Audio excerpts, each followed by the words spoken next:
bagaimana kabarmu? Luar biasa. Kau sudah baca kitab suci belum? Sudah.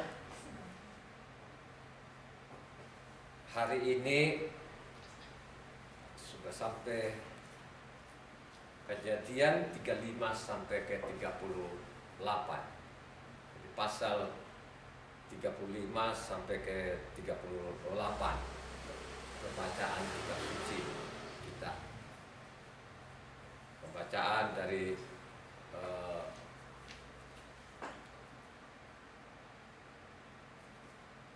Pondok Daun. Karena setiap tahun kita tutup dengan Pondok Daun. Kita baru sampai dengan pasal yang ke 35 hari ini dan sampai ke 38. Artinya kita baca secara berurutan dari Kejadian 1 sampai ke yang Kejadian 38 hari ini. Karena memang target penuai ini dari Pondok Daun ke Pondok Daun. Karena memang perintah Tuhan seperti itu. Tahu nggak saudara, kalau di perintahnya Tuhan itu ada tiga hari raya utama. Pertama adalah Pesak, 2 adalah Safuot, 3 adalah Pondok Daun. Itu hari raya utamanya, ya, ketentuannya Tuhan, kan begitu, ya. Beda yang di luar sana, beda sudah. Jadi semua beda. Nama Tuhannya beda, nama rajanya beda, nama nabi-nabinya juga beda. Jadi beda memang. Jadi saudara jangan malu sama Tuhan kalau melihat mereka beda.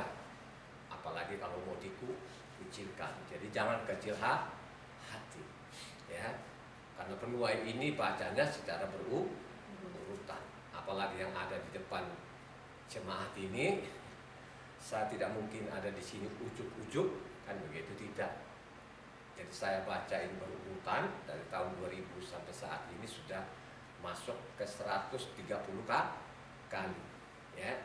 130 kali, dan sebentar lagi tutup tahun ini 131, karena hari ini saya sudah masuk di Dani, ya. Jadi dari Kejadian sudah jadi berapa kali loh saudara, dari Pondok Daun kemarin saya sudah bolak-balik lah, dari Kejadian sampai Wahyu, dari Kejadian sampai Wahyu. Hari ini yang kita renungkan bersama adalah keluarga daripada namanya keluarga daripada Yakub masuk di tanah Kanaan. Jadi mereka sudah masuk di tanah Kanaan, ketemu sudah orang tuanya masih hidup pada waktu itu. Ishak masih hidup, artinya cucu-cucunya masih menyaksikan, luar biasa. Cucu-cucunya Ishak ini kan ada namanya 12 orang. Jadi mereka dari awal itu memang penggembala mereka ini. Abraham, Ishak maupun Yakub. Jadi namanya sudah benar loh saudara, ya. Jadi kita belajar memang dari dulu ini sudah sekian tahun saya ada di sini. Jadi kita terus belajar kembalikan nama yang benar, ya. Kalau di luar sana itu namanya Yusuf, kan. Jadi kita ini bukan Yusuf, tapi namanya Yosef atau Yasef. Karena arti daripada Yasef itu, ya, Yosef lah, kan, bukan orang Yosef, kan, ya. Artinya itu namanya menghapus aibku. Jadi Tuhan itu atau Yahweh itu menghapuskan aib. Jadi nama-nama itu ada artinya. Jadi kalau saudara itu tidak tepat, ya, nama itu salah saudara. Satu huruf saja pun beda, pasti beda juga artinya, kan gitu, kan. Di luar sana biarkan saja, tapi kita ini terus kita belajar, kan, belajar supaya kita masuk dalam kebenaran itu tidak sia-sia loh saudara. Kalau kita baca dari awal tadi 35-nya bagaimana mengajarkan kepada anak-anaknya, istrinya dan pengikut-pengikutnya supaya mentahirkan diri. Jadi masuk tanah Kanaan ini saudara, ya, ke tanah Kanaan jasmani ini Yakub sendiri pun suruh mentahirkan, buang-buanglah yang tidak benar itu, kan gitu, karena mereka mau masuk namanya tanah Kanaan, atau mereka mau persembahkan di Bet-El. Bet-El, Bet itu rumah, El itu Elohim, jadi rumah Elohim. Ada juga Bethlehem, Bet itu rumah, Lehem itu namanya roti, rumah roti, begitu ya. Kita belajar ini hari ini kan begitu. Ada ke-12 orang. Kita baca kemarin yang lalu-lalu maupun ke Pak Gembala, saya sendiri pun juga sudah khotbahkan juga itu masalah anak sulung. Anak sulung itu penting sekali saudara. Anak sulung itu adalah kekuatan, kegagahan, ya. Jadi memang anak sulung ini ya ditambahkan betul kan begitu, karena anak sulung itu bagiannya dia 2 kali lipat saudara.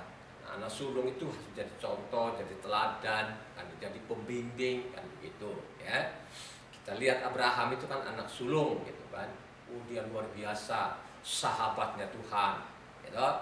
Kita lihat juga Ishak kan gitu, anak sulung dan luar biasa kan gitu. Hanya persoalan ya di keluarga daripada Ishak. Ishak itu punya anak 2 orang gitu kan, Esau dan Yakob.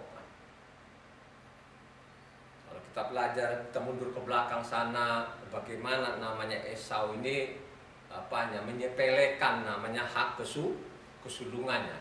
Akhirnya dia jualah hak kesulungannya, hanya namanya makanan, kacang merah.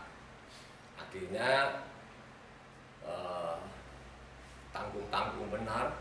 Akhirnya Yakob ini sendiri pun juga percaya juga orang tuanya, akhirnya memperoleh namanya hak kesulungan itu.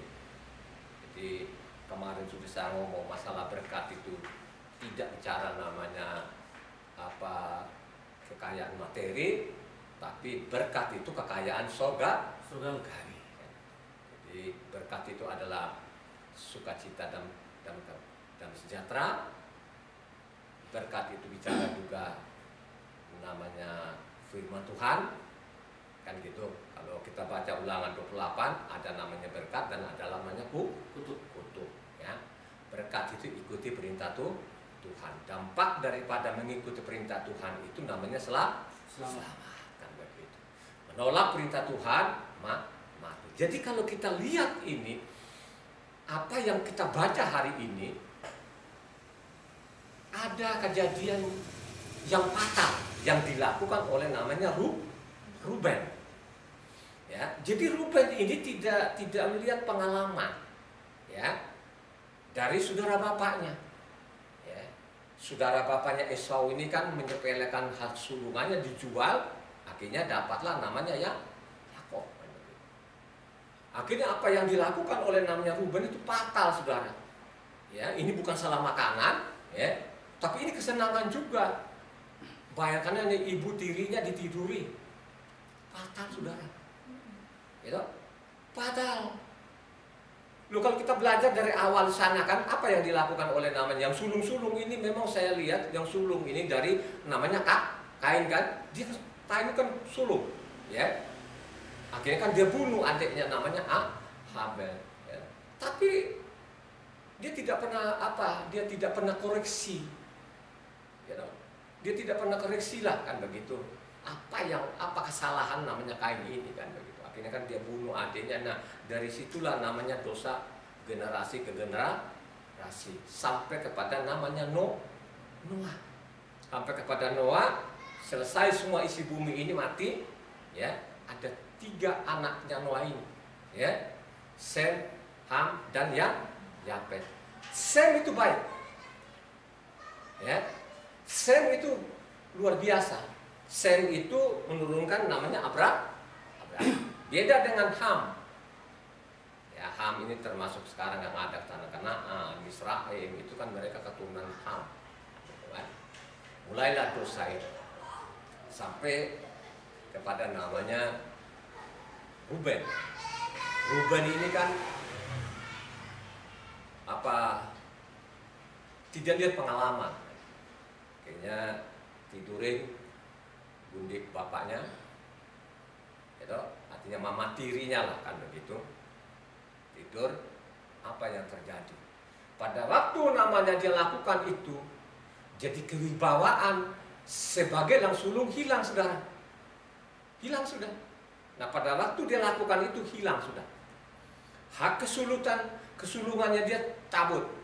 Ya, tadi kita sudah lihat kan tadi kan pada waktu namanya Yosef datang tadi itu untuk mengantarkan makanan, ya, akhirnya saudara-saudara lainnya udah deh ambil saja, bunuh saja lah, lemparkan saja, tapi dia masih berusaha, tapi tidak ada wibawa lagi, ya, tidak ada wibawa lagi. Ya.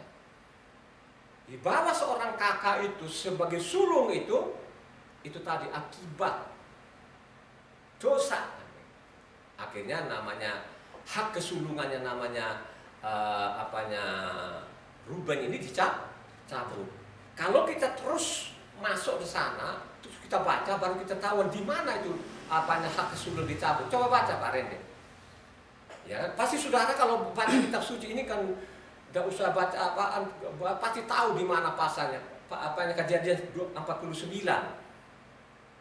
Mulai dari 3 sampai ayat 4 Pak Rendo. Ruben, engkaulah anak sulungku, kekuatanku dan permulaan kegagahanku. Engkaulah yang terutama dalam keluhuran, yang terutama dalam kesanggupan. Ya. Engkaulah yang utama, engkaulah kegagahan, tapi dicabut. Bukan engkau lagi kegagahan, bukan lagi utama. Terus kemana ini nama khas sulungannya? Akhirnya khas sulungan itu kepada namanya Yosef. Jadi Yosef loh saudara, ya. Jadi anak hak kesulungan tadi kan ke Yosef. Ya. Ini jangan main-main. Saya ini mengalami betul saudara, ya, masalah kesulungan ini. Saya ini baru sadar saudara.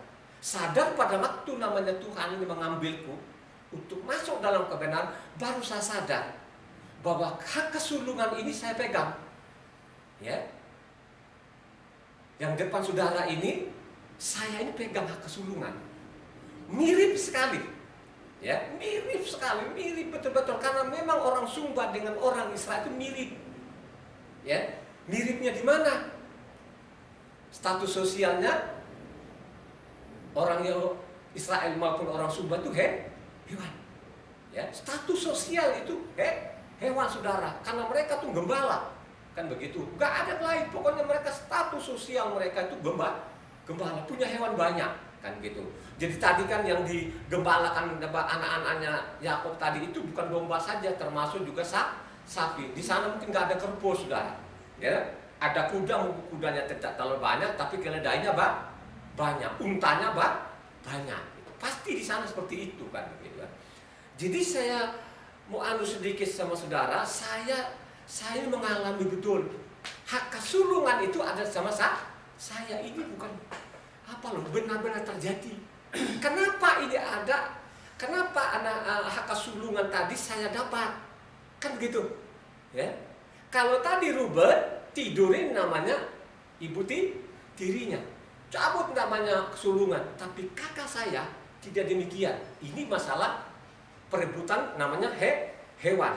Kalau kakak saya itu sadar betul-betul bahwa dia adalah kegagahan segala-galanya orang tua, maka apa yang dia miliki bapaknya, miliknya dia juga. Ya kan? Ini kejadian luar biasa saudara. Kalau saya sampai di situ, memang pas hari ini memang saya harus tugaskan untuk membawa firman. Wah, luar biasa saudara. Gitu?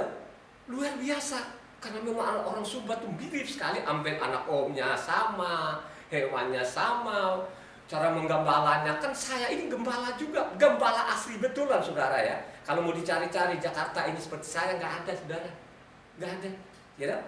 Paling adanya Pak Rende mungkin tidak sebanyak yang saya gembalakan, ya.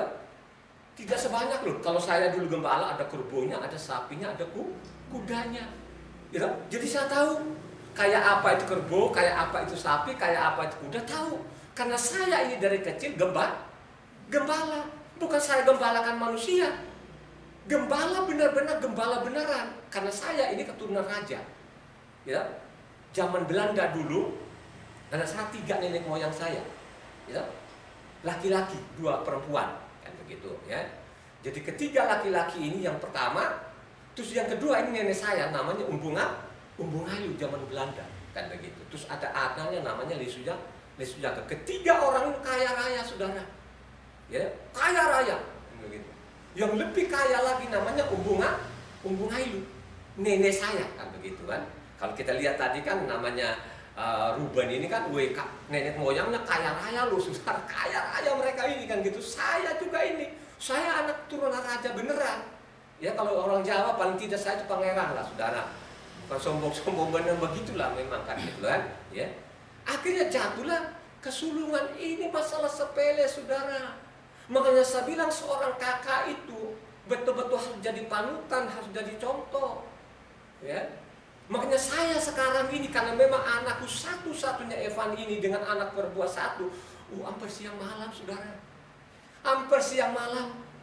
Kalau kamu kerja, doa dulu. Rendahkan hatimu, di mana-mana pun harus ada Tuhan itu di hatimu. Karena ini pengalaman, saudara. Pengalaman Evan, kalau kau jadi kegagahan Bapak betul-betul benar-benar harus jadi anak Tuhan. Ya dong? Harus jadi anak Tuhan, harus anak dengar-dengaran. Karena hak kesulungan itu jangan sampai sepelekan. Jangan, saudara. Yang sebenarnya dia ini kan tadi kepala gembala sebenarnya. Ruben ini harus jadi kepala gembala yang membimbing-bimbingin gembala-gembala muda ini. Tapi disepelekan, saudara. Saya mengalami. Karena waktu dulu, karena kuda banyak, saudara. Kudanya itu jangan seperti namanya orang Sumbawa sana, katanya kuda liar. Sumbawa itu tidak ada kuda liar, saudara. Kuda dari Sumba, dia beli di sana, baru dia lepas. Dari pagi, sore, baru masuk kandang lagi. Kalau Sumba itu namanya liar, ada di padang. Nggak bisa didekat, saudara. Dekat saja pun kabur. Dan kalau kau pegang juga sulit, itu nggak bisa. Itu kan liar sekali gitu loh. Kita dari pagi sampai sore, kejar. Kan kita juga pakai kuda balap, termasuk Edi.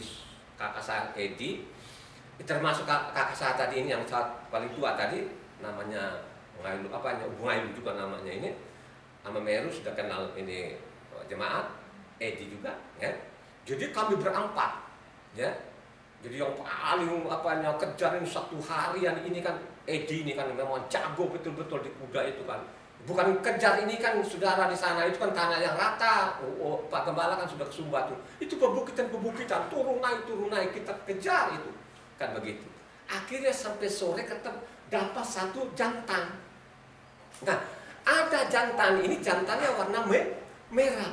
Nah, ada jantannya Bapak dulu juara C, karena Bapak saya ini kan suka namanya balap. Karena memang nenek moyang kita ada namanya balap kuda, pacu kuda. Jadi punya kuda pacu ini Bapak, mirip sekali yang pernah jadi juara. Nah, pada waktu dapat sore ini, bawalah pulang ke rumah kan gitu kan. Nah, karena bagus ini, akhirnya Bapak bilang, udah deh, dulu supaya dijinak-jinakin gitu. Ini kakak saya ini, maka saya bilang, itu kakak, jangan kakak yang belangsakan. Itu kakak yang benar. Gitu. Harus itu, saudara, karena miliknya bapaknya, miliknya dia juga. Seperti itulah di dalam isi kitab suci. Tahu-taunya kakak saya ini nggak terima, saudara. Karena memang kakak saya ini, saudara, yang luar biasa. Masa bilang kita ini mungkin betul dari keturunan Yahudi tadi, karena memang sunatnya ada. Dan kakak saya ini punya kekuatan dan sampai saat ini belum pernah ada yang nandingi. Ya, namanya Ubungailu juga kakak saya ini, karena nama nenek saya tadi Raja Ubungailu tadi ini, kasih nama juga Ubungailu ini. Luar biasa kekuatannya. Itu namanya sapi, itu kuda yang liar. Kalau sudah pegang sama dia, itu betul-betul menggigil begini, saudara. Karena kekuatannya begitu luar biasa. Itu sapi-sapi itu dia tangkap lehernya, dia banting, saudara. Dia banting sama dia. Karena memang nggak terlalu tinggi dengan saya, agak pendek sedikit, tapi badannya memang ini Bungai gitu kan. Akhirnya apa, saudara? Gara-gara tadi ini yang miliknya dia juga tadi kan, biarkan dulu kata bapak, nanti kalau sudah dijinak baru. Enggak dipaksa, memaksa saudara. Marahlah ini namanya kakak saya ini. Akhirnya apa? Dikejar bapak saya.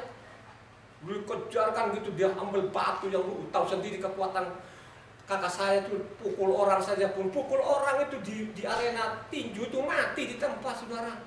Dia bunuh orang di situ saudara. Itu saking luar biasa.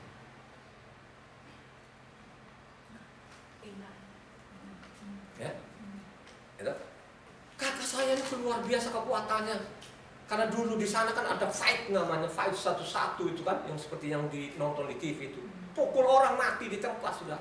Makanya dia terkenal sekali kakak saya ini kan, kekuatannya yang luar biasa, memang tidak ada tandingnya. Kalaupun ada anaknya sekarang yang namanya Sapa yang sudah dikenal oleh Pak Gembala itu ada kekuatannya tapi tidak sama benar bapaknya. Akhirnya apa tadi kan, dia kejar bapaknya. Dia kejar bapaknya, akhirnya pada waktu dia hantam batu, kalau bukan pintu itu bapak udah mati. Dari situlah dia akan kena kutuk. Ya, disumpahin saudara, dia ambil batu. Kau dengar namanya timur dan barat. Kalau engkau ngailu, kau hidup. Suatu saat nanti kau berak, dikuburkan. Terjadi betul-betul saudara. Terjadi betul-betul saudara. Saya bilang tuh jangan bermain-main. Seorang anak itu jangan bermain-main. Kutuk saudara. Akhirnya apa sekarang? Ya, anaknya tidak sekolah, cucu-cucunya jadi pembantu kemana-mana. Itu kan kita bukan menghina pekerjaan itu, bukan. Kita nggak mau orang Sumba bukan pekerjaan itu kan begitu kan. Karena itu tadi mau kerja apa nggak ada hasilnya kan begitu, nggak ada. Ya, sawah sudah ini kan sekarang kan namanya hak kesulungan tadi kan sudah saya diberikan gitu kan. Ini dirampok kembali lagi kan gitu kan. Dia ambil lagi saya punya kan begitu kan. Tadi kan karena sudah lepas sulungan tadi kan, karena dia lawan bapak sudah disumpah tadi, makanya jatuhlah hak sulungan saya kan begitu kan. Akhirnya ya semua rumah, sawah, termasuk emas ya, termasuk ada namanya pedang yang dari Gading itu saya dapat ya, jadi hak kesulungan saya dapat. Artinya sampai saat ini sudah ya kutuk.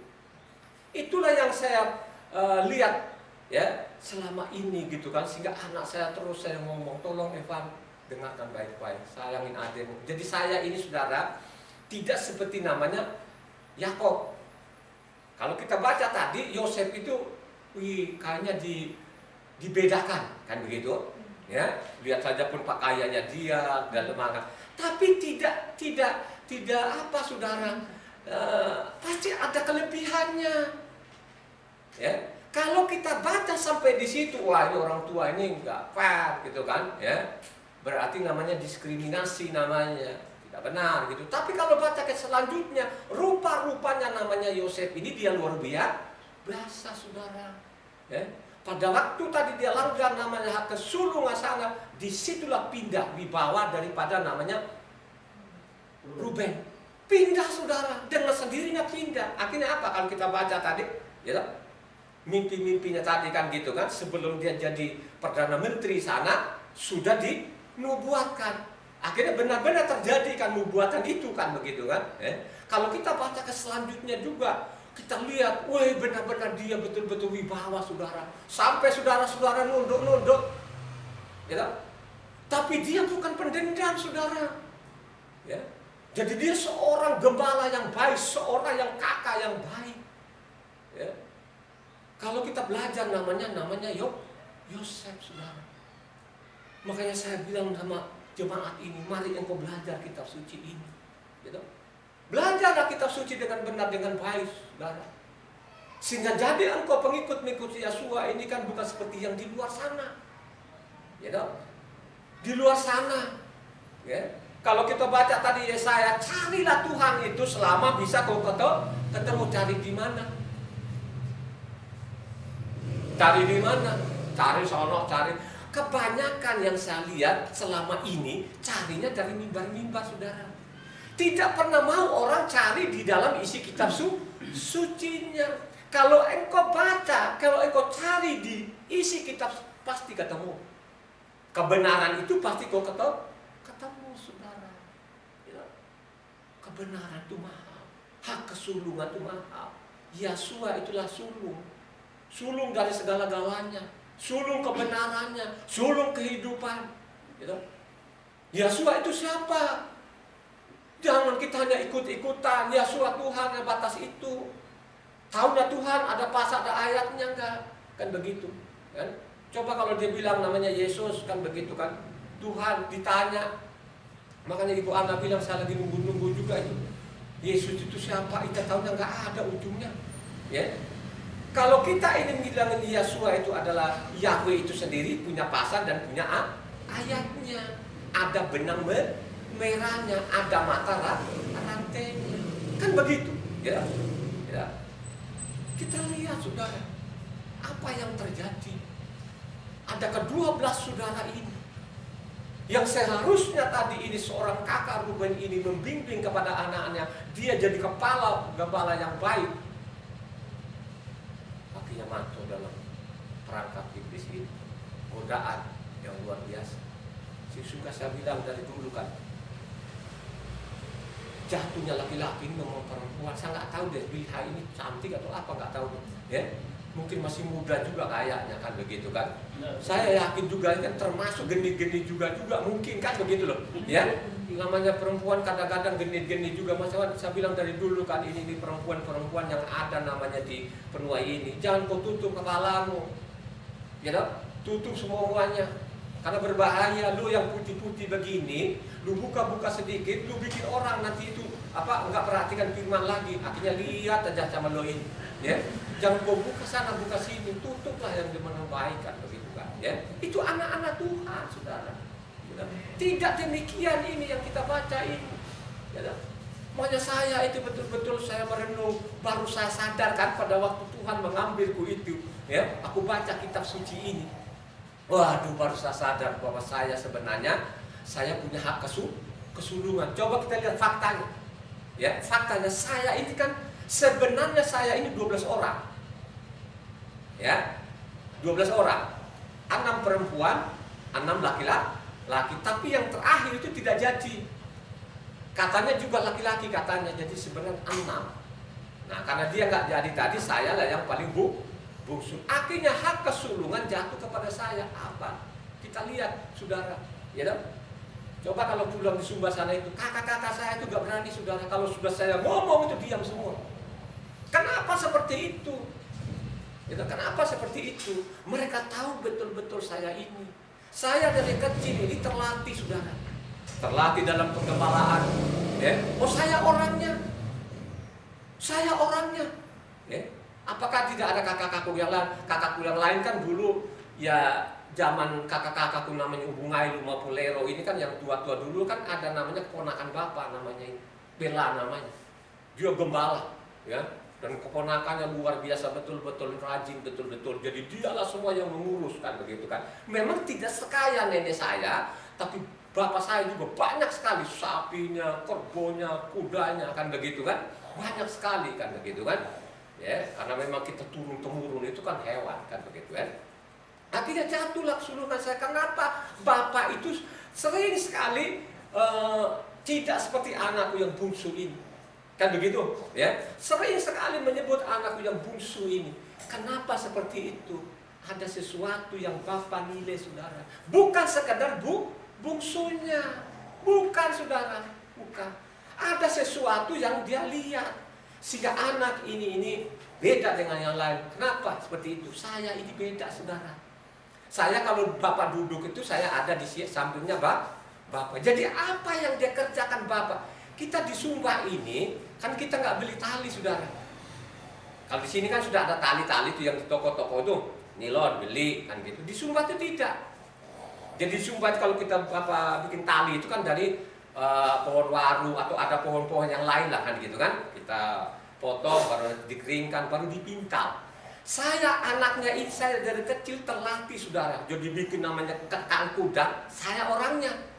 Tiru bapak saya tiru. Bikin namanya tali. Kalau saya dulu gembala, kan gembala ini kan bukan 1 ekor, 2 ekor, nyocok hidungnya itu bukan gembala, saudara. Jadi sekian hewan ini mungkin 100, ya, mungkin 50, 60 kan begitu. Bawa ke padang. Jadi sambil namanya saya sambil jaga hewan tadi itu, saya bikin tali. tali nanti untuk kuda atau untuk ikat nanti sapi atau kerbau, kan begitu kan. Saya bawa di padang itu sambil bikin, saya ahlinya. Ya, saya ahlinya sampai sekarang pun juga saya tetap ahlinya. Sampai kakak-kakak saya yang mantan wakil bupati itu, yang ketua DPR-nya beberapa periode zaman Soeharto, sampai dia bawa kerapia itu, sampai dia bilang, sampai dia pegang kepalanya, Bapak Ivan, itu sudah berapa tahun di Jawa, sudah sekian tahun, kok sampai sekarang keahlian ini kok masih, kan begitu. Keahlian saya diberikan, saudara, sehingga bapak saya itu membedakan, kan begitu, membedakan. Oh, beda dengan anak saya ini ada sesuatu yang saya lakukan, saudara. Begitu juga lah Yosef ini. Yosef ini bukan anak belangsatan. Kita lihat sekarang, coba lihat kakak-kakakmu di sana itu yang gembalakan sana itu, coba pergilah. Oh iya bapak, langsung pergi, gagah banget tanya. Malas deh bapak, kan gitu biasanya anak-anak yang manjakan kan malas gitu. Tapi Yosef ini tidak, saudara, langsung merespon, kan begitu, pergi di sana gitu kan. Jadi Yosef ini tidak ada dendam, tidak ada ngiri dan lain sebagainya, tidak begitu dianya, kan begitu. Sehingga Yosef ini memang apanya, disayangin, bukan karena gantengnya loh, ya. Tapi kalau ceritanya di luar sana, katanya di luar sana kan Yusuf namanya. Jadi kalau Yusuf itu apanya, ceritanya beda. Kalau namanya nanti Musa, ceritanya beda. Kalau namanya Yosef, memang mirip-mirip. Itulah yang sampai orang Kristen suka dengan nama-nama itu. Ya, kalau disebut itu orang Kristen gitu kan, nama itu tidak penting katanya, coba. Ya, kita tuh penting, saudara. Jadi Yosef ini kan bukannya sifatnya baik, apanya manis, cakap, tapi kelakuannya dia luar biasa, saudara. Kalau kita telusuri dia, kan begitu kan? Ya, pergilah sana, lihat kan, menggembalakan hewan-hewan, ya toh? Dia langsung respon, saudara. Seorang gembala yang baik itu tahu harus bagaimana memelihara hewannya. Saya ini dulu, saudara, beda dengan Ameru. Kalau Edi Sogara ini kan ya sekali-sekali aja. Kalau saya dengan Ameru, tapi Ameru ini beda. Ya, Ameru ini kan, nanti jam 10, jam 11 kan dia kan tidurnya dia ini wah, susah deh dibangunkan begitu kan, coba. Apalagi kalau bapak nggak ada, itu hewan yang di kandang, udah teriak-teriak, saudara. Kan teriak-teriak ini, ngang kan gitu, karena lapar, saudara. Ya, didiamin, nanti jam 12 dimasukin lagi. Tapi kalau saya tidak demikian, pagi itu sudah saya siapkan. Di mana besok ini saya bawa kemana? Ya, saya mau bawa kemana gitu. Paling tidak tujuan saya, carilah rumput yang bagus, kan begitu. Rumput itu yang bagus, ya, yang belum diinjak-injak gitu kan, ya, yang masih hijau-hijau gitu loh. Itu gembala yang baik, ya. Carilah air yang namanya yang tidak dikeruk-kerukan itu, carilah air yang bersih, itu gembala, ya, itu yang gembala, saya bilang itu kan, ya. Akhirnya tadi kita lihat ini kan, apa yang kita baca tadi ini, ya. Ruben tadi ini mestinya jadi kepala, tadi ini membimbing, ya, dalam kebenaran juga. Itu kalau kita bicara surga, itu bicara namanya keluarga loh, sudah, ya. Lu sekarang 10 tahun lagi itu 1 sampai ke 4 namanya ke Tuhan, 5 sampai ke 10 namanya kepada manusia kan. Apa yang ke-5 sana kan, hormati ayah dan ibumu. Malah di dalam rumah tangga itu harus ciptakan namanya surgawi. Makanya seorang ayah seperti saya ini, itu harus jadi imam, harus jadi contoh kepada istrinya, kepada anaknya. Itulah yang Tuhan mau, ya. Kalau namanya bicara surgawi, itu pasti bicara namanya keluarga, ya. Makanya bilang kalau orang Islam itu kan keluarga namanya sakinah mawaddah, kan begitu loh, ya. Kan begitu, mestinya begitu. Itu kan bahasa Arab. Kalau di Indonesia kan ya kan tidak salah-salah banget, kan begitu loh, ya. Ya, harus keluarga betul-betul yang tahu, kan begitu kan. Kita ini anak Tuhan kita beda dengan Tuhan yang di luar sana, gitu kan. Ya. Jadi kalau gembala yang baik, saya kalau malam-malam itu berpikir, oh besok saya kemana? Kan ada 3 tempat atau 4 tempat. Oh kemarin sudah ke sana, berarti besok kan ke sana lagi kan. Saya pindah-pindah itu. Dan saya perhatikan sekarang minumannya. Jadi minuman itu saya perhatikan betul-betul. Tidak sembarangan Meru ini coba kan. Saya sampai jengkel betul deh, kakak saya ini.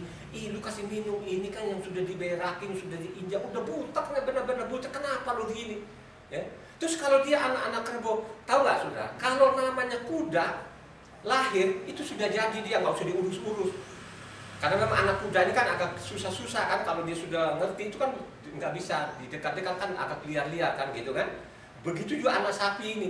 Sapi itu kalau dia lahir, ya, tidak bisa didekati. Kau dikejar pasti dimakani, dibunuh. Kan begitu. Sapi itu kayak, wow, pokoknya benar enggak. Biarpun kita juga kalau dia sudah beranak juga boleh didekat. Kan begitu, ya. Harus jauh-jauh, paling-paling kan panggil namanya Meru, Edit kan kalau lahir pada kan mereka nanti yang giring kan. Kalau kakak kan dia kejar-kejar sama saya, pernah mau dibunuh, kan begitu. Jadi saya tahu saudara, air itu saya perhatikan. Namanya anak kerbau dengan anak sapi itu saya tahu mengurusnya. Kalau anak kerbau saudara, saya lihat pada waktu anaknya ini lahir, saya perhatikan terus kotorannya. Nah kalau kotorannya masih putih, wah pasti ada cacingnya. Nah saya ini biasa anak kerbau itu di mulutnya atas bawah ada kutunya di sini. Banyak sekali itu jadi penyakit itu. Nah itu saya bersihkan, kalau rambutnya agak panjang-panjang itu saya cukur gitu kan supaya kutu-kutunya saya carikan air yang bersih gitu loh supaya dia bersih terus anak kerbau ini. Tidak demikian namanya Meru. Biarpun anak kerbaunya sudah di badan sudah kering, jalannya saja anak kerbau udah begini, itu dia biarin sampai mati. Pernah saya sampai saya nangis-nangis mau digorok kan begitu kan, mau digorok saya langsung saya perlukan jangan dibunuh, jangan dibunuh. Wih, saya rawat akhirnya dia bisa hidup saudara.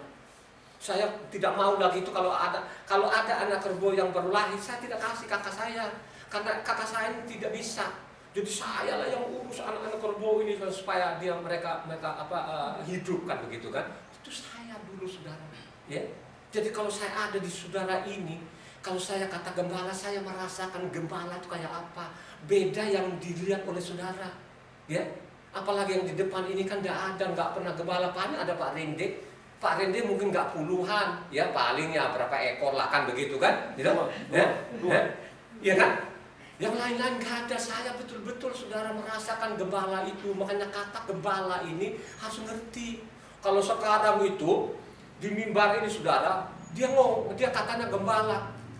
Ada jasnya, ada dasinya. Ini sekarang kita juga biarpun Mesian juga ada baru dia double lagi ini. Gerah banget saudara. Ya. Kenapa gembala ini? Kata gembala ini. Gembala ini sederhana, ini juga gelar sebenarnya, gelar terendah. Makanya seorang gembala itu harus sederhana. Seorang gembala itu siap berkorban saudara, siap berkorban. Itu gembala yang baik. Ya. Gembala namanya upahan sekarang itu beda saudara. Tadi kalau Pak Rende bilang saya pernah gembalakan masuk nyerobot kebun orang katanya kan, saya digebugin. Kalau kita di sana Pak Rende memang tidak digebugin. Tapi kalau lu masuk kandang kebun orang, namanya sawah orang, itu ganti loh, sama dengan namanya di kitab suci. Ya kan? Padinya sekian, ganti nanti kan begitu. Ya, nggak boleh kan begitulah orang Sumba itu. Kan begitu, maka harus jaga kerbaunya, sapinya dengan baik kan begitu kan, mengurusnya dengan baik kan begitu, kasih rumput yang baik begitu. Tidak demikian sekarang ini saudara, yang ada di mimbar ini bukan namanya gembala, direktur saudara. Saya pernah jadi direktur, saya lengkap loh saudara.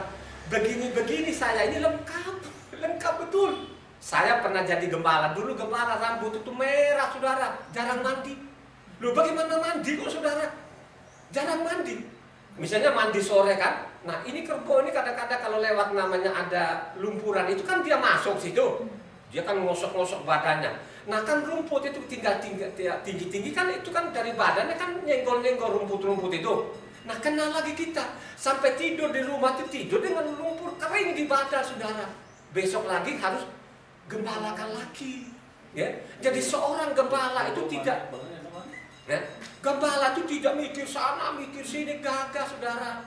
Beda yang gembala yang di sekarang ini, jasnya, sepatunya mahal-mahal saudara untuk beli ini kan paling tidak kan ya itu tadi, ya toh? Di depan ini, biar kelihatan di bawah ada titelnya, jasnya segala macam gitu kan. Dipercaya lah ke depan, yang depan udah tahu ini kan yang nggak pernah baca kitab suci. Akhirnya apa? Perpuluhannya, ingat baik-baik ya, sekarang yang ngaku-ngakunya gembala di sini loh saudara, bukan saya loh saudara. Saya tidak pernah inginkan lo perpuluhanmu, bukan saya nggak mau, ya kan masih ada untuk orang lain. Saya dari dulu nggak mau, ya karena Tuhan sudah dikasih yang lain lah, kan gitu. Saya biarpun lo kaya saya tolak itu, saya nggak mau, kan begitu kan? Karena saya tahu isi kitab sucinya. Tapi kalau sekarang yang ngakunya gembala, kalau perpuluhannya dia ambil namanya Maliaki, dia ambil Maliaki 10 lagi saudara. Tapi dia tidak pernah baca namanya bilangan, ulangan itu kan. Dia nggak mau di situ.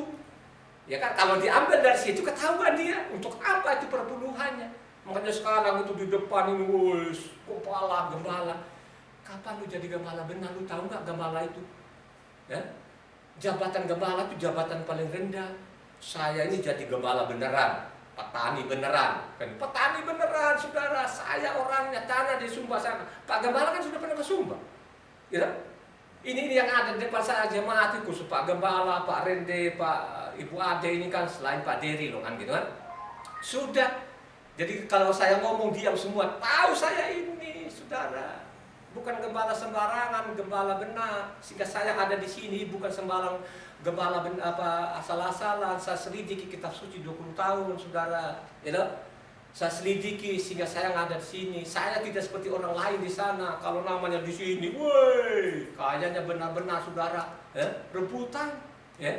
Bukan rebutan itu untuk menyampaikan yang sebenarnya. Ya, firman itu digoreng, saudara. Digoreng sana, digoreng sini. Jadinya tadi kebenaran ya menjadi racun. Ya. Berjalanlah waktu ini tidak ada gembala yang benar. Kalau kita lihat tadi kan Ruben sendiri kan jadi gembala tadi, mestinya kepala gembala, karena melanggar akhirnya apa kan? Jualan namanya Yosef ini. Masih dia bilang lah, udah deh, jangan kamu bunuh. Maksudnya kan dia mau lepas, tapi kan imbalannya gak ada. Ya. Pada waktu datang tadi itu kan namanya orang-orang namanya Midian sana kan mungkin dia tidak ada kan gitu kan. Dia nggak peduli lagi lah, nggak mau segan lagi kepada kakak mereka kan. Akhirnya apa? Lu udah jual aja sana lah, jual lah sana kan. Coba. Ya. Pada waktu jual apakah nggak mohon-mohon itu? Ya. Pasti dia mohon-mohon. Ya. Dia mohon-mohon lah gitu kan. Akhirnya kejual juga lah pergi ke sana kan. Tapi kita lihat namanya, karena memang dia agak hak sulungan kewibawaan tadi kan, sekalipun namanya dia di Potifar sana ketemu namanya istrinya Potifar, kalau di luar sana Hindun saudara, ya kalau kita di sini tidak tahu namanya siapa. Kalau Yusuf namanya Hindun katanya, tapi kalau kita tidak tahu siapa, tapi yang pasti kan ya mungkin cantik dulu juga lah gitu. Sekalipun digoda dan lain sebagainya nggak mau saudara, ya. Kalau Ruben tidak demikian, ya. Mungkin dia gelap-gelap mata langsung ibu tirinya sikat aja. Tapi kalau namanya Yosef ini kan tidak demikian sudah. Ya, tidak demikian kan. Inilah malah gembala yang tidak baik Ruben ini. Kan begitu kan. Akhirnya mulailah dari situ ya, rusak semuanya. Ya, rusak semuanya. Tapi yang kita baca tadi di Ibrani 11 khususnya ayat 20 tadi ya, memberkati kedua anak namanya Yosef ya. Siapa yang dia berkati di sana? Efraim dan Manasye. Yang sebenarnya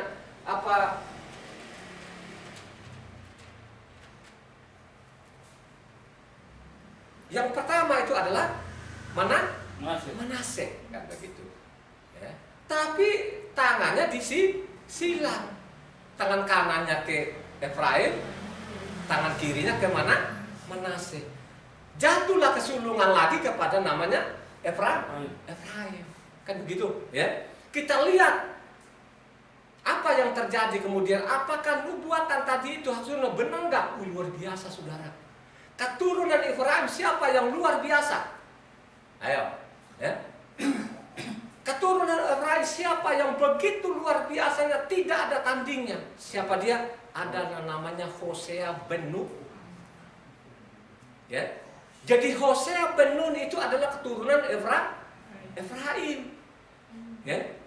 Satu-satu, 2 orang di sana ada keturunan dari Yahuda tadi. Kalau kita baca tadi Yahuda tadi itu, ya, dari anak mantunya, ya, dari anak mantunya toh, lahirlah Peres dan dua anaknya. Kita lihat keturunan Peres, ya, ada namanya Kaleb, saudara. Kaleb itu keturunan dari Yahuda, tapi luar biasa, ada 2 orang ini akhirnya. Kalau kita lihat tadi namanya waktu dia berkati tadi, dia berkati, kata Ifrim tadi, dia berkati waktu dia mau meninggal ini, akhirnya kan dia panggil cucunya tadi berkati, namanya Efraim sebagai yang sulung, hak kesulungan ke Efraim, baru Manase. Sekalipun daannya Yosef tahu betul-betul Yosef gitu loh. Bapak mendingan kembalikan sajalah sebenarnya, ya oke lah kakak saya kemarin itu dia langgar kan gitu, kakak kesulungan aku dapatkan gitu kan, ya mendingan tumpahkan tanganmu ke Manase. Bijak loh saudara kalau kita lihat, tapi dia tidak mau, tetap dia bilang itu dia juga jadi bangsa yang besar, tapi Efraim lebih besar kan begitu, ya. Jadi kalau kita baca terusnya di sana, baru kita tahu bahwa keturunan Efraim ini adalah namanya Hosea bin Nun, diganti namanya bernama Yasua. Jadi harus benar loh saudara ya. Ganti namanya Yasua atau Yahweh Sua. Ya, jadi namanya dia diganti namanya Yahweh Sua. Kenapa dikasih nama Yahweh ini? Supaya nama ini tetap diingat. Ya, supaya nama ini tetap diingat saudara. Ya, kita lihat luar biasa betul ini namanya Hosea bin Nun ini, ya. Jadi hanya 2 orang kan begitu. Kalau kita lihat waktu kalau kita baca namanya Bilangan 13 sana, ya, utuslah ke-12 suku ini mewakili tiap-tiap suku itu, ya. Jadi dari Yosef ini jadi 2 orang. Efraim itu wakil daripada namanya Hosea bin Nun, sedangkan Manase itu adalah Gadi kan begitu, karena Lewi ini kan tidak termasuk dia kan gitu, sudah digantikan oleh namanya keturunan Manase. Ini dianggap namanya Efraim dan Manase tadi angkat mereka sebagai anak. Jadi pada waktu diintai namanya tanah Kanaan itu utusan 12 orang gitu kan. Jadi yang dipilih dari sana adalah Efraim itu mewakil daripada namanya Hosea bin Nun, Manase itu namanya Gadi kan begitu kan, ya. Pergilah sana, apa yang sana itu ada 10 orang ini mati semua saudara. Yang sisa ada namanya Hosea sama Kaleb. Sampai masuk juga pun tanah Kanaan tadi ini hanya sisa 2 orang juga. Sedangkan Mose dan Aharon juga tidak masuk kan begitu. Nah, akhirnya 2 orang ini kan gitu. Nah, 2 orang inilah ditulislah di sana ini ada namanya hakim-hakim, ada namanya Samuel, ada namanya raja-raja gitu kan. Nah, mulailah dari situlah ya. Namanya kebenaran ini ya. Kebenaran ini mulailah tergerus. Kan begitulah. Terus sana itu sampai mereka ke tanah Misraim sana, mungkin Tuhan sudah lupa sudah, karena dulu kan namanya Torah lisan, jadi Torah mulut lah kan begitu ya. Tapi lah dicatat namanya kitab Taurat ini. Jadi tadi gembalanya tadi memang tadi namanya Ruben tadi sebenarnya dia lagi pemimpin tadi itu mulai rusak. Tadi kan ada Taurat. Kan pemulihan lagi kan. Kalau kita dari Adam sampai ke Noah kan ada pemulihannya. Matikan semua lah, sudah gak ada lagi kan gitu kan. Tapi dari situ ada dosa lagi, kan begitu kan. Dosa lagi terus sampai namanya mereka 430 tahun kurang lebih di Misraim sana, ada di sana kan begitu. Akhirnya ada namanya Taurat ya. Daripada waktu Taurat ini dibuat ini, yang sebenarnya Taurat ini kan tidak banyak-banyak betul. Jadi Taurat itu kalau kita baca Kejadian itu apa? Pasti ketiga tokoh ini, Abraham, Ishak dan Yakub.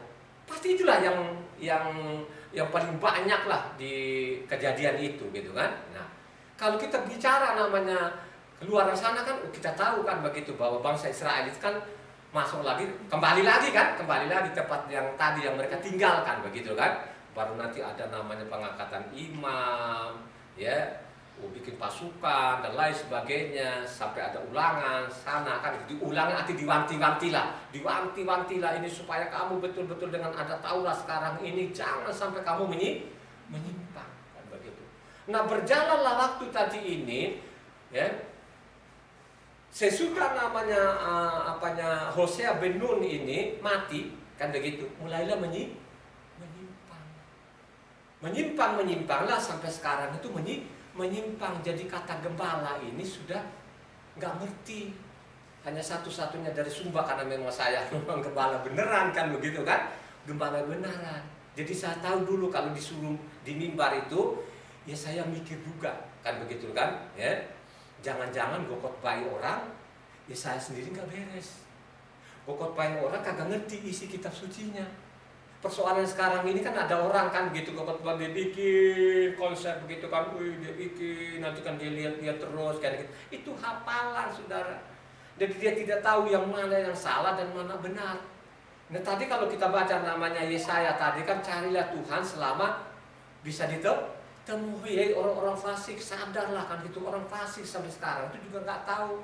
Fasik itu sebenarnya di orang-orang bukan di luar daripada namanya orang Israel. Orang Israel tapi pura-pura tidak tahu betul-betul, tapi ditabrak-tabrak terus kan begitu kan, sampai saat ini gitu kan. Kenapa seperti itu? Ya, berjalanlah waktu. Coba baca Pak Ren. Ini kan ada sambung menyambungnya tadi ini, ya. Kita baca, coba baca Amos 5 ayat 7. Pak Rende.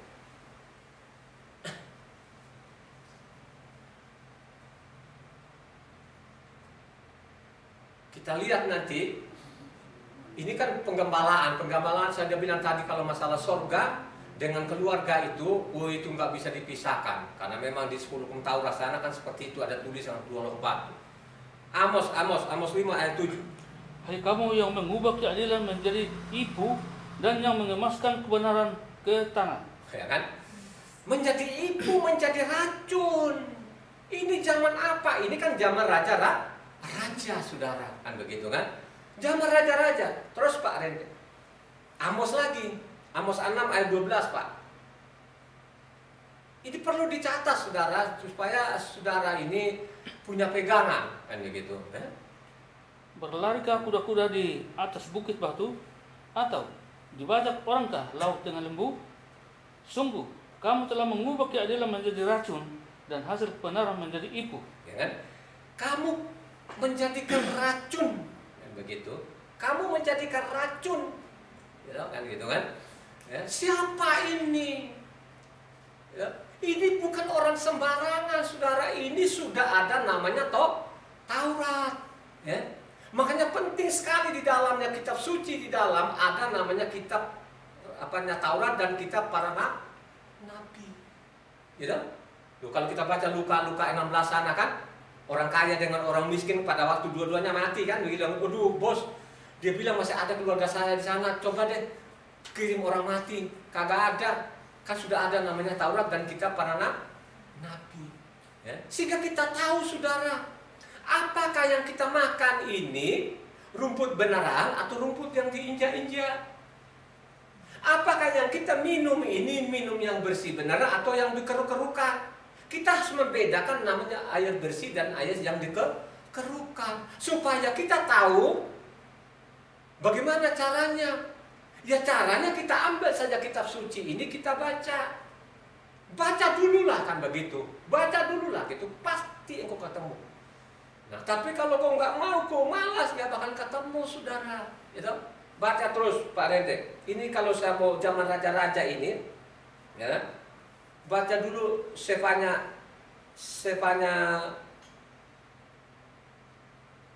Mika 7 ayatnya 3. Dicatat saudara, supaya saudara ini ngerti betul ini. Tangan mereka sudah cekatan berbuat jahat. Pemuka menuntut, hakim dapat disuap.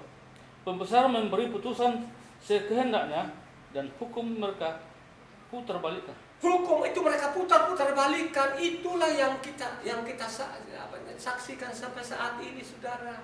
Ya. Kita tahu ini mereka putar balikan bagaimana, kita tahunya, bacalah kitab suci pasti kamu ketemu. Ya, hukum jadi roba-roba, saudara. Yang saya bilang tadi kan ada hari raya, kan sebentar lagi kan katanya Natal. Ya, bentar lagi seluruh dunia ada namanya Natal. Natal itu perintah Tuhan enggak? Ya. Saya sudah selidiki selama 20 tahun saya tidak ketemu.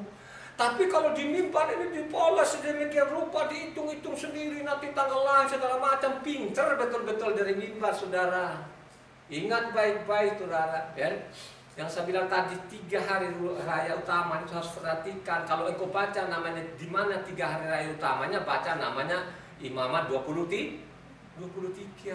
Karena itu 41 ayat sana. Semua hari raya tutup dengan pondok daun di sana. Tutupnya apa yang sana paling terakhir kan gitu kan. Nah, supaya mereka rayakan yang sudah ditetapkan oleh Tuhan. Sudah ditetapkan. Jadi ketetapan Tuhan itu tidak boleh dirubah. Jangan diputar-putar balik, saudara. Jangan dijungkir sana, jungkir sini.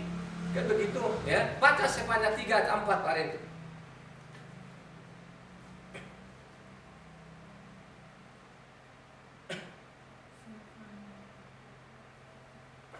Para nabinya adalah orang-orang ceroboh dan pengkhianat. Para imamnya menajiskan apa yang kudus, memperkosa hukum Taurat. Yang memperkosa siapa? Jemaat Imam. Yang di mimbar ini yang memperkosa, saudara. Mari kita telusurin terus nanti, kita ketemu nanti, kita lihat aja nanti, saudara. Yang memutar balikan, yang memperkosa siapa? Yeskiel Parende 22-26. Yeskiel ini pembuangan loh, saudara ya. Pembuangan ke Babel, jadi mereka sudah ada di Babel ini. Imam-imamnya memperkosa hukum Tauratku dan menajiskan hal-hal yang kudus bagiku. Mereka tidak membedakan antara yang kudus dengan yang tidak kudus. Tidak membedakan lagi yang memperkosa. Memperkosa itu memaksakan, saudara. Yang tidak Tuhan yang tidak pernah kehendaki, dipaksa memperkosa, saudara. Ya, siapa yang memperkosa ini? Apakah orang-orang yang tidak punya pendidikan? Yang punya pendidikan, kan begitu, yang punya pendidikan. Ya. Yeremia 23 ayat 30.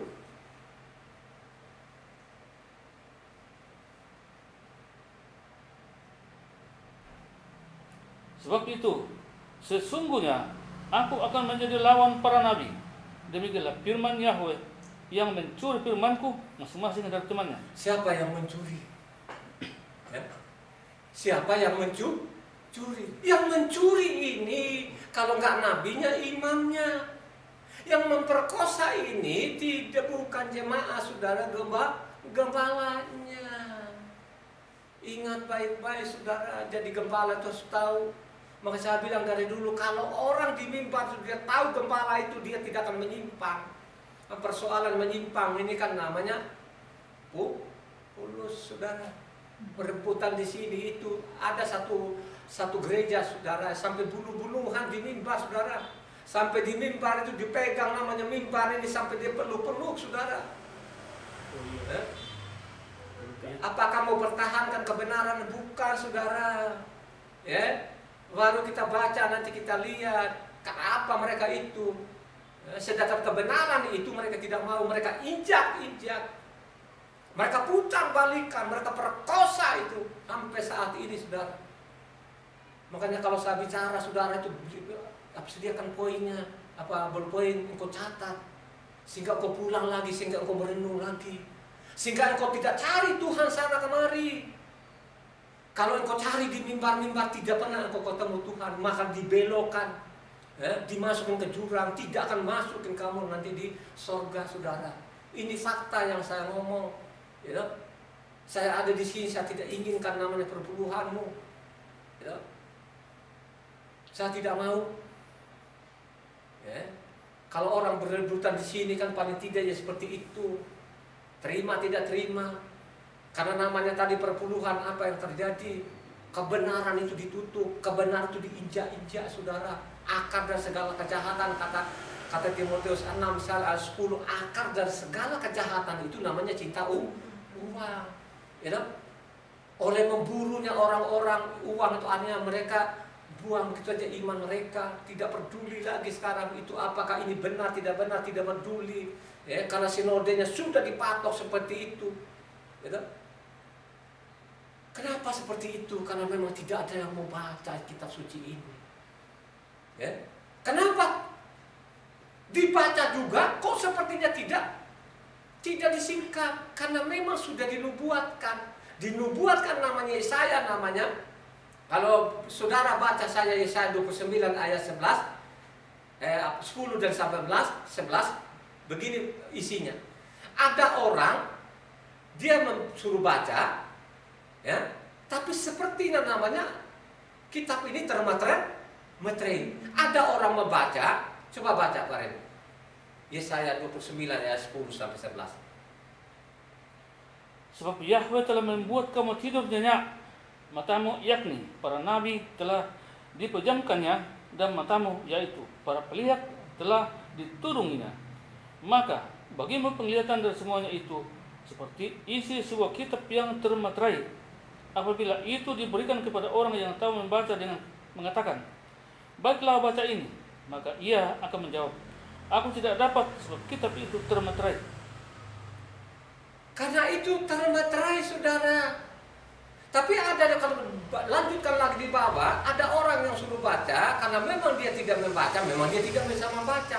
Tapi lucu-lucunya yang sudah sekolah, yang sudah punya titel, nggak mau juga, saudara. Padahal tulisan jelas di dalamnya. Ya. Kalau dia bilang namanya perayaan tidak penting, baca kitab suci yang benar baik, saudara. Jangan ikut-ikutan. Ini yang merusak, ini adalah gembala tadi ini yang merusak. Kenapa tadi ini ke-12 orang tadi ini, kenapa begitu bencinya namanya Yosef ini? Ini ada perebutan di dalam, saudara. Gitu. Ya. Yang tidak sepantasnya namanya gembala memaksakan, saudara. Gitu. Saya bilang gembala yang baik itu pasti tahu saya ini orangnya. Ya.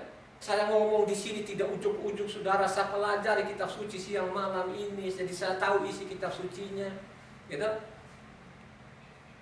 Tapi kalau kita lawan di luar sana, mereka tidak mau, saudara, mengangkat tangan, saudara, tetap kepalanya diangkat.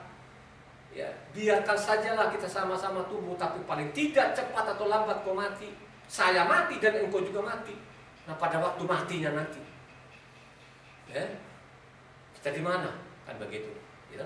Ini paling penting, kan begitu, ya. Ya. Memperkosa. Loh, apakah perjanjian baru itu juga diangkat nggak masalah firman Tuhan ini? Diangkat juga. Coba Pak Rende baca namanya, baca di Lukas 16.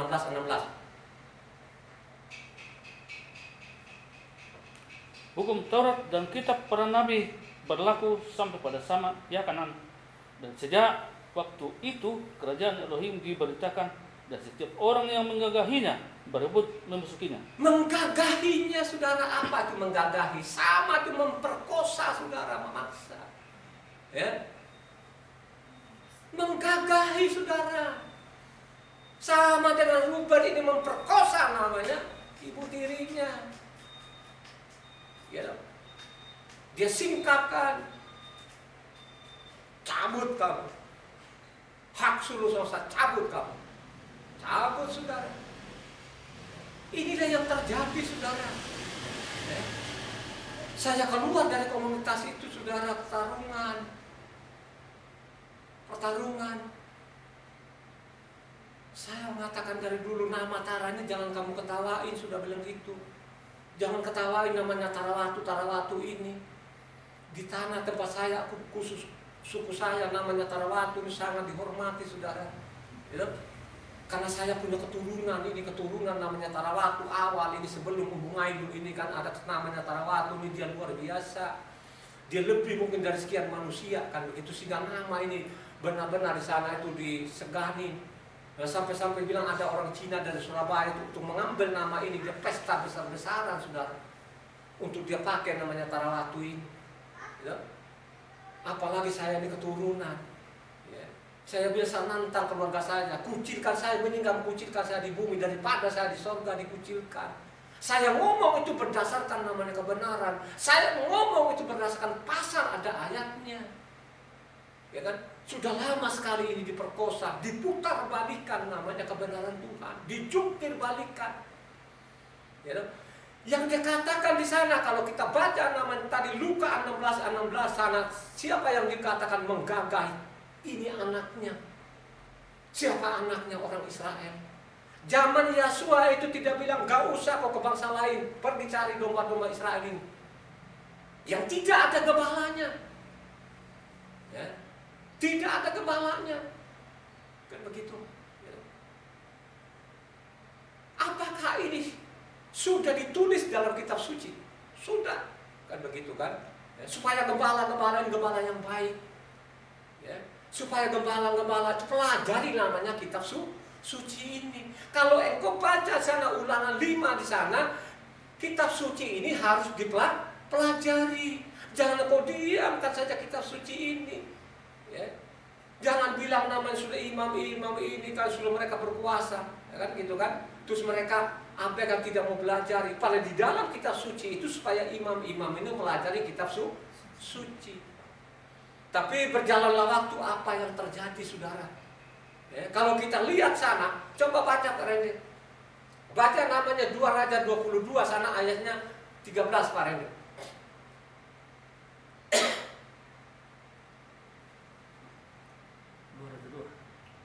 2 Raja 22 ayat 13.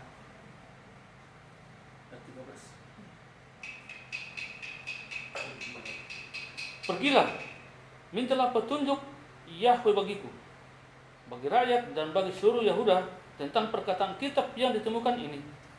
Sebab hebat kehangatan murka Yahweh yang menyala-nyala terhadap kita, oleh karena nenek moyang kita tidak mendengarkan perkataan kitab ini dengan berbuat tepat seperti yang tertulis di dalamnya. Tidak tepat lagi. Kalau aku baca keseluruhan dari atas itu, dari 1 sampai ke 13 tadi, baru diketemukan namanya kitab Taurat. Artinya sudah tidak dihiraukan lagi ini kitab Taurat, saudara. Jadi yang mereka pakai ini dari mimbar ke mimbar, dari mulut ke mulut. Ya. Ini zaman apa? Karena zaman Raja Yosia. Sebelum Yesua ada Amon. Sebelum Amon ada Manase. Sebelum Manase ada namanya Hizkiel, saudara. Ya. Utara masih ada? Tidak ada lagi. Kerajaan utara itu tidak ada lagi. Karena utara ini kan sudah betul-betul luar biasa kejahatannya. Mereka bikin ibadah baru, sudah. Mereka bikin ibadah baru. Kan begitu. Tutupi semua, kan begitu kan. Ya. Diperkosa, diputar-balikan dan lain sebagainya. Sampai zaman Yesua. Coba baca Pak Rene di Matitia 23. Ayatnya 16 sampai 22, Pak. Dengarkan itu, dicatat baik-baik ini saudara-saudara yang ada di depan saya ini, maupun yang mendengar nantinya dimanapun saudara berada. Celakalah kamu, hai pemimpin-pemimpin buta yang berkata, bersumpah demi bait suci, sumpah itu tidak sah, tetapi bersumpah demi emas bait suci, sumpah itu mengikat. Hai kamu orang-orang bodoh dan orang-orang buta, apakah yang lebih penting, emas atau bait suci yang menguruskan emas itu? Bersumpah demi mezbah, sumpah itu tidak sah, tetapi bersumpah demi persembahan yang ada di atasnya, sumpah itu mengikat. Hai kamu orang-orang buta, apakah yang lebih penting, persembahan atau mezbah yang menguruskan persembahan itu? Karena itu, barang siapa bersumpah demi mezbah, ia bersumpah demi mezbah dan juga demi segala sesuatu yang terletak di atasnya. Dan barang siapa bersumpah demi bait suci, ia bersumpah demi bait suci dan juga demi Dia yang ada di atasnya, yang diam di situ. Dan barang siapa bersumpah demi sorga, ia bersumpah demi tahta Elohim dan juga demi Dia yang bersemayam di sorga di atasnya. Renungkan, siapa yang dikatakan itu?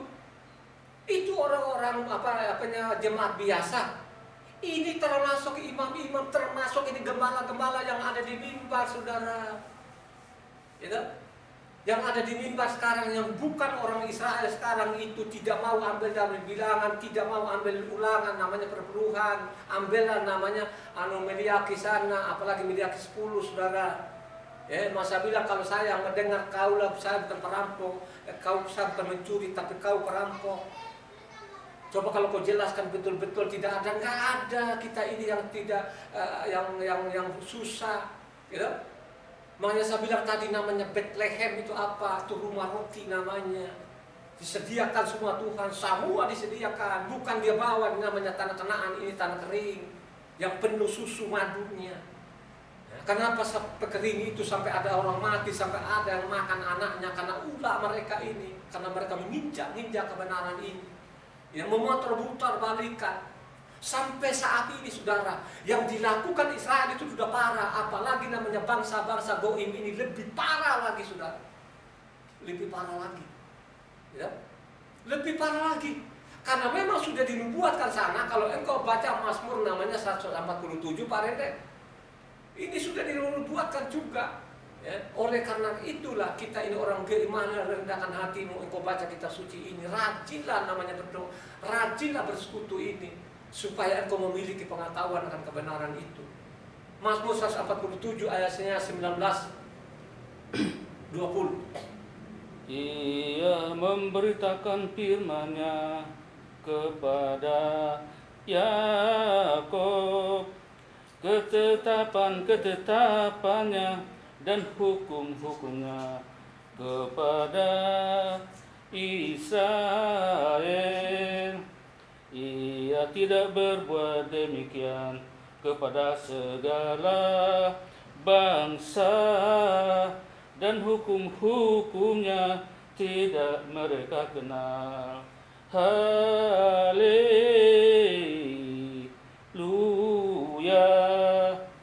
Ini sudah dinubuatkan, saudara.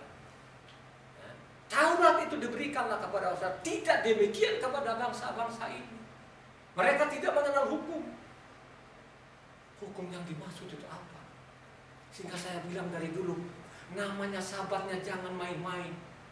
Sabat ini ada ancamannya yang begitu berat. Gitu? Kalau engkau pindahkan sabatnya, bukan namanya perkara kecil, ini perkara besar. Tapi di luar sana tidak ada masalah. Tidak ada masalah, saudara. Bikin buku setumpuk-tumpuknya untuk melegalkan apa yang kejahatannya mereka ini. Gitu? Siapa yang melakukan ini? Ini adalah gembala-gembala ini. Dosa dari generasi-generasi sampai saat ini, saudara. Kalau engkau tidak membaca kitab suci dengan rendah hati, kau akan masuk perangkapnya mereka. Kita tidak tahu kapan zaman. Ya, kita sudah baca tadi. Ya, kapan digenapi namanya kebenaran itu? Kalau engkau baca Mazmur tadi itu, ya, diberikan hikmat kepada siapa saja yang dikehendaki. Hikmat itu apa? Hikmat itu pengetahuan akan apa? Kebenaran, saudara. Ya, Amsal itu apa sih? Pengetahuan yang memiliki kekuatan. Amsal itu misalnya contoh, kalau engkau baca di Amsal sana kan diajarkan masalah pengetahuan. Taurat itu diberikanlah kepada Israel, tidak demikian kepada bangsa-bangsa. Hukum tidak mengenal. Ya, inilah dari generasi ke generasi, saudara. Ya, siapa yang menghancurkan ini? Dari mimbar gembala-gembala inilah yang menghancurkan. Ya. Apalagi gembala modern sekarang ini lebih hancurkan lagi, saudara. Wah, itu bukan keruh lagi loh. Baca Pak Rende.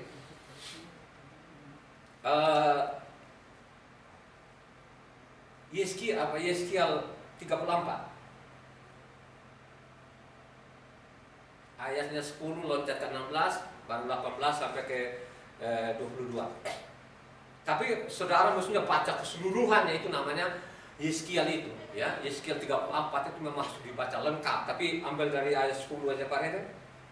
Beginilah firman Yahweh, beginilah firman Tuhan Yahweh. Pada hari itu timbullah niat dalam hatimu dan engkau membuat rancangan jahat. Tadi Yeskiel berapa? 38. 34 Pak. Itu masalah gembala, Tuhan gembala yang baik melawan gembala yang jahat. Di judulnya kalau tidak salah judulnya di sana lembaga kitab Indonesia. Yeskiel 34 ayat 10. Saya ulangi. Beginilah firman Tuhan Yahweh. Aku sendiri akan menjadi lawan gembala-gembala itu, dan aku akan menuntut kembali domba-dombaku dari mereka, dan akan memberhentikan mereka menggembalakan domba-dombaku. Gembala-gembala itu tidak akan terus lagi menggembalakan dirinya sendiri. Aku akan melepaskan domba-dombaku dari mulut mereka. Aku akan melepaskan dari mulut mereka, saudara. Sehingga tidak terus lagi menjadi makanannya. Tidak terus jadi makanannya, saudara. Itulah yang terjadi sekarang ini, saudara. Perpuluhan itu sah. Taurat itu tidak berlaku lagi. Loh, ini fakta, saudara. Di luar sana sekarang, di luar sana itu namanya, saudara, Taurat itu tidak berlaku, tapi perpuluhannya lah. Oh, perpuluhan itu segala-galanya. Diambil lagi yang namanya di Maliaki, saudara. Yang Maliaki 3 di sana 10 diangkat-angkat, ya, digadang-gadang, saudara. Ya, itulah yang terjadi. Baca ke 16-nya, ayat 16 Pak Rene. Yang hilang akan kucari, yang tersesat akan kubawa pulang, yang luka akan kubalut, yang sakit akan kukuatkan, serta yang gemuk dan yang kuat akan kulindungi. Aku akan menggembalakan mereka sebagaimana seharusnya. Bukan dilindungi, tapi aku hancur. Baca Ibu Ana. Ibu Ana itu kan ada apanya salin. Coba dengarin. Yang versi yang lain. Persis apanya King James itu dihancurkan. Baca. Ibu Ana kemana yang itu? Ibu Ana itu yang apa? Terjemahkan dari mana? 16. Yang ayat 16-nya. Aku akan mencari milikku yang tersesat, yang terpisah dari kelompoknya, dan membawa mereka pulang dengan aman. Aku akan membebat mereka yang patah tulangnya dan menyembuhkan yang sakit. Aku akan memelihara domba-dombaku dengan keadilan. Para gembala yang berkuasa dan menjadi guru itu akan kuhancurkan. Ya, aku akan mengenyangkan mereka dengan hukuman. Yang gemuk itu aku hancurkan itu. Yang kuat-kuat itu, yang sombong-sombong aku hancurkan. Tapi di lembaga kitab Indonesia tidak demikian, saudara. Yang gemuk aku piara. Catatlah di situ, saudara. Jangan kita dibohongin. Itulah sekarang makin perut mereka makin gendut, jemaatnya setengah mati makan, saudara. Perpuluhan sekarang tuh masuk kantongnya sendiri. Makanya nanti yang kebahasa jamaatnya kucurnya, setengah mati, saudara. Akhirnya apa? Sekarang bikinlah gedung-gedung yang besar, ya? Bikin yang besar megah supaya orang tertarik masuk situ bahwa perpuluhannya, ya kan? Makanya ditulis di sana namanya Matikia 23 kali. Kalau namanya di meja saja lu bilang sah, tapi kalau kebenaran lu bilang itu tidak terlalu sah. Apa yang dimaksud di situ? Perpuluhannya sekarang mantap, saudara, katanya. Oh, perpuluhannya. Kamu jangan curi. Kalau saya bilang lu perampok. Lu jelaskan perpuluhan, kita adu di situ. Saya bilang sama mereka, coba siapa yang di Sumbasan yang bilang saya sesat, panggil sini. Sekolahmu di mana dulu? Saya nggak sekolah. Kita debat itu. Bahwa kitab suci yang sama. Bukan kitab suci saya beda dengan kalian, sama persis. Kita pakai pasal dan bisa pakai ayat, kan gitu. Ya? Yang gemuk, gue piara katanya. Pada di dalam aslinya gue hancurkan ini. Ya, coba kan. Baca Pak Rene 18 ayatnya 18 sampai ke 22. Belum cukupkah bagimu menghabiskan padang rumput yang baik, tetapi padang rumput yang lain kamu telah menginjak-injaknya dengan kakimu? Belum cukupkah kamu minum air yang jernih, tetapi yang tertinggal kamu akan mengerukan dengan kakimu? Dan domba-dombaku akan makan rumput pada tempat yang sudah engkau injak-injak dengan kakimu, dan minum air keruh karena kakimu. Oleh karena itu, beginilah Tuhan Yahweh berfirman kepada mereka, lihatlah, aku sendiri akan menghakimi antara anak domba yang gemuk dengan anak domba yang kurus. Kok enak saja, ya toh? Kau sudah masuk makan rumput, kau injak-injak, terus kau kasih lagi. Kau sudah minum airnya, kau keruhkan lagi, suruh kau minum. Kita tahunya keruh dengan tidak keruh, saudara. Ya toh? Ini yang kita lihat sekarang itu di luar sana, itu keruh semua, saudara, yang sudah diinjak-injak, yang dipelintir sana, dipelintir sini, diputar balikan, semua dia terjungkir balik, mau, saudara. Saya maka dari bilang dulu, pisah Rusiana, jangan mau dikucilkan gak apa-apa. Dia sesat gak apa-apa, cepat atau lambat mati, nanti pada waktu mati nanti baru tahu nih manusia-manusia yang pongah di bumi ini. Mereka jungkir balikan namanya kebenaran Tuhan ini. Nama Tuhannya diganti, nama nabinya diganti, nama rasul-rasulnya gak ada lagi. Bayangkan saja itu kalau kau baca namanya perjanjian baru itu namanya Yakob jadi James, saudara. Coba saya tanya saudara yang ada di tempat ini, ya, kenapa bisa jadi James? Ini kejahatannya manusia luar biasa ini, tapi mereka tidak, seolah-olah tidak. Itu yang dikatakan tadi itu fasik, saudara. Kalau engkau cari Tuhan itu, kau cari di mimbar-mimbar di luar sana, tidak mungkin saudara ketemu. Mati taruhannya. Tapi kalau engkau rendah hati, baca kitab suci ini, bekali dirimu dengan kebenaran. Ya. Apa katanya di sana kalau kita baca Yeremia sana itu? Coba baca Yeremia 8 Pak Reni. Ayatnya 14. Mengapa kita terus duduk? Berkumpullah dan biarlah kita masuk ke dalam kota-kota yang berkubu, dan biarlah kita tenang di sana. Sebab Yahweh Elohim kita telah membuat kita tenang. Ya, Dia telah memberi kita minum air empedu, karena kita telah berdosa terhadap Yahweh. Kasih racun sekaligus ini yang bikin racun, kasih racun sekaligus. Racunin sekaligus, kan begitu loh kan. Loh kalau kita baca Mika tadi itu, ya, empedu itu kan pahit, racun, sudah kasih racun sama mereka ini. Kalau dalam kitab suci kan kasih racun sekaligus biar mati mereka itu. Baca Pak Rende, Yeremia 9 ayatnya 13-15.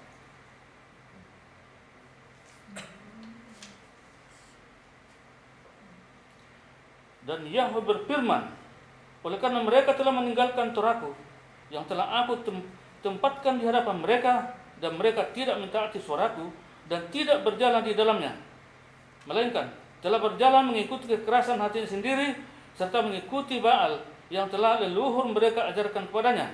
Sebab itu, beginilah Yahweh Sebaot, Elohim Israel berfirman, lihatlah, aku akan membuat mereka, yaitu bangsa ini, memakan pohon pahit, dan aku akan membuat mereka minum air empedu. Jadi situ juga kasih minum lagi racun. Yeremia Pak, Yeremia 23 ayatnya 15. Pak.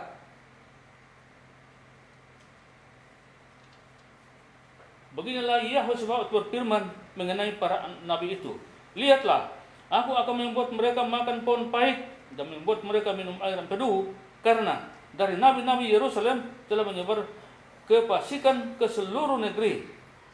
Orang fasik itu kasih racun. Racunnya sekaligus, biar mati sekaligus. Kalau engkau tidak baca kitab suci, rugi sudah. Ya.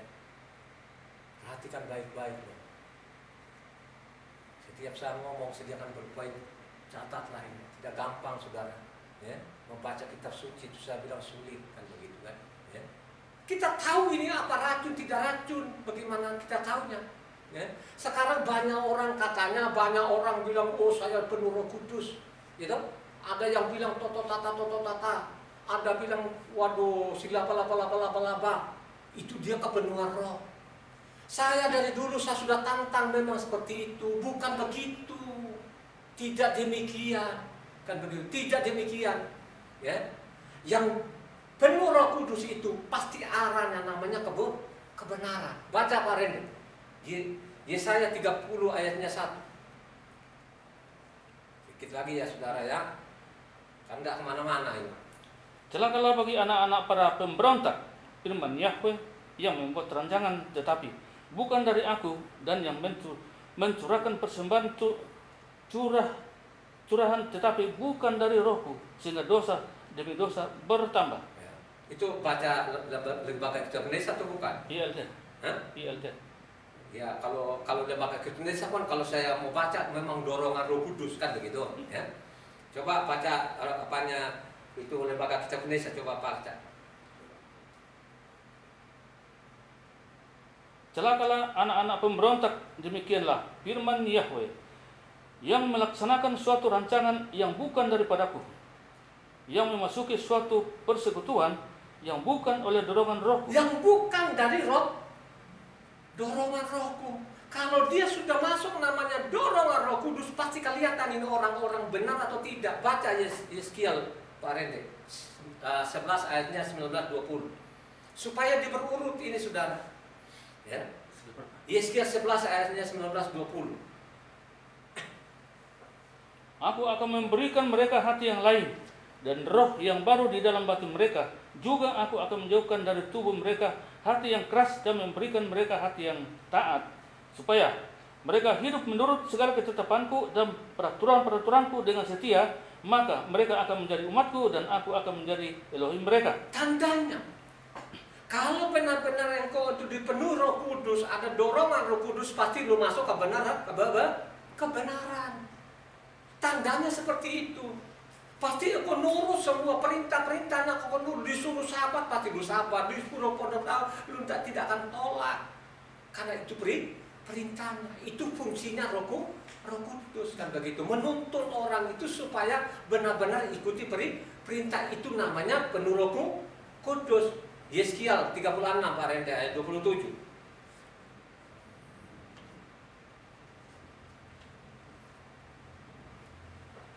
Rohku akan kuberikan diam di dalam batinmu, dan aku akan membuat kamu hidup menurut segala ketetapanku dan tetap berpegang pada peraturan-peraturanku dan melakukannya. Ulang lagi. Rohku akan kuberikan diam di dalam batinmu, dan aku akan membuat kamu hidup menurut segala ketetapanku dan tetap berpegang pada peraturan-peraturanku. Berpegang pada peraturan itu tandanya orang ada roh Tuhan. Ya.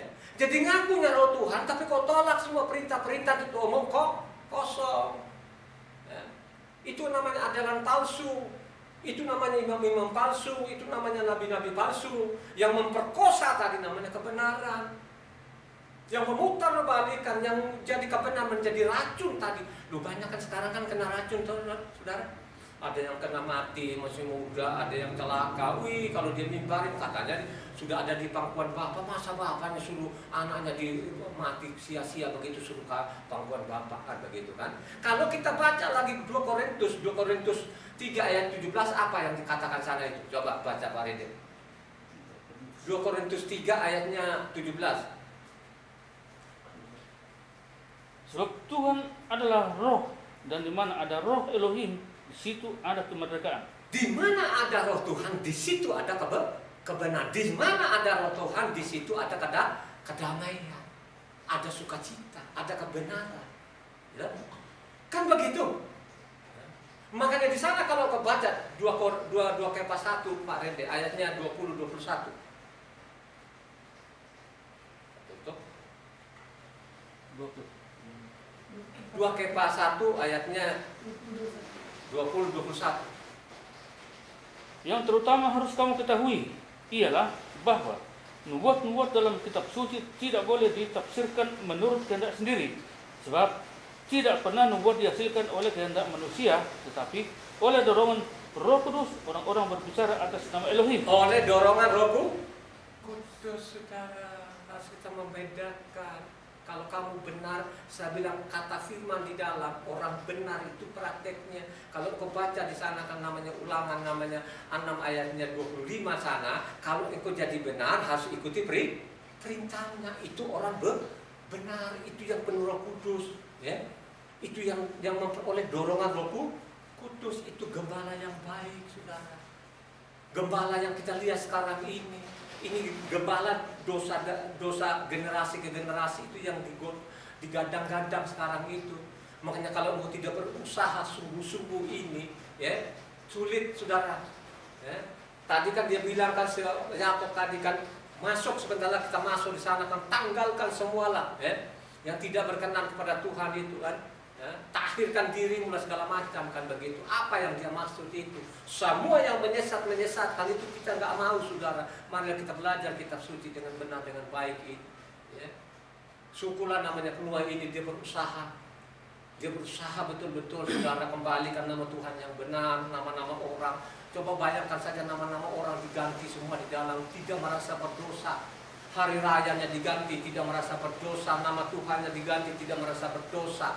Nama nabi diganti, nama raja diganti, nama rasul diganti. Coba bayangkan aja, tidak merasa berdosa. Mereka benar-benar saja. Sekarang lagi, nanti ini sebentar lagi Natalan, seluruh dunia. Mereka sekarang kami banyak. Apakah dulu ini yang Kristen orang-orang bodoh? Orang-orang bodoh kan begitu. Kalau engkau baca dalam kitab suci itu orang dungu ya.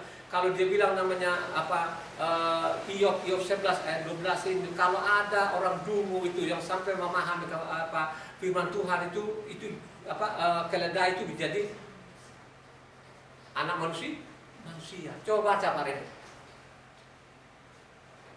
Hiob 11 ayat 12. Jikalau orang dungu dapat mengerti, maka anak keledai liar pun dapat lahir sebagai manusia. Sampai ada orang dungu itu, saudara ya, saya bilang tadi bisa anak keledai jadi manusia loh, saudara. Dungu sekarang itu kan, coba kan sekarang orang dungu lo mau ngomong itu kan udah ada itu tulisannya, ada pasalnya, ada mau, saudara. Itu yang dikatakan dungu, ya. Baca namanya apanya Amsal 12 Pak Rene ayat 1.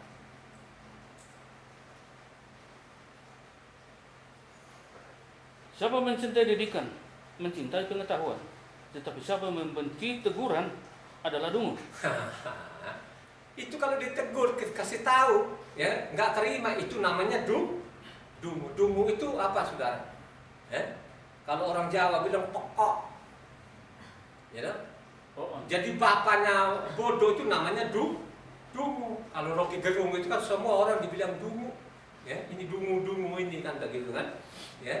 Lu kasih tahu ini ada pasalnya Pak, ini ada ayatnya. Kedua loh batu itu ada tulisan seakulah Yahweh yang membawa dari Misraim sana itu kan begitu. Ada dua batu loh Pak, namanya Yahweh. Tapi kalau dia bilang nggak mau, sudah dungu lah, itu sudah ada firman di dalamnya. Ya, sekalipun titelnya lu berderet-deret di situ. Lu sekarang itu kan yang bikin hancur begini, yang bikin keruh, yang bikin hancur kan siapa? Sekolahnya tinggi-tinggi, saudara, sampai saat ini gitu. Marilah kita merenung bersama apa yang kita baca hari ini. Ini masalah gembala, hak kesulungan itu yang sudah kau peroleh selama ini, jangan sia-siakan. Amin gak, saudara? Amin. Mari kita tutup firman Tuhan. Terima kasih Tuhan, terima kasih Tuhan, kebaikan Tuhan, sudah selesai semua ibadah.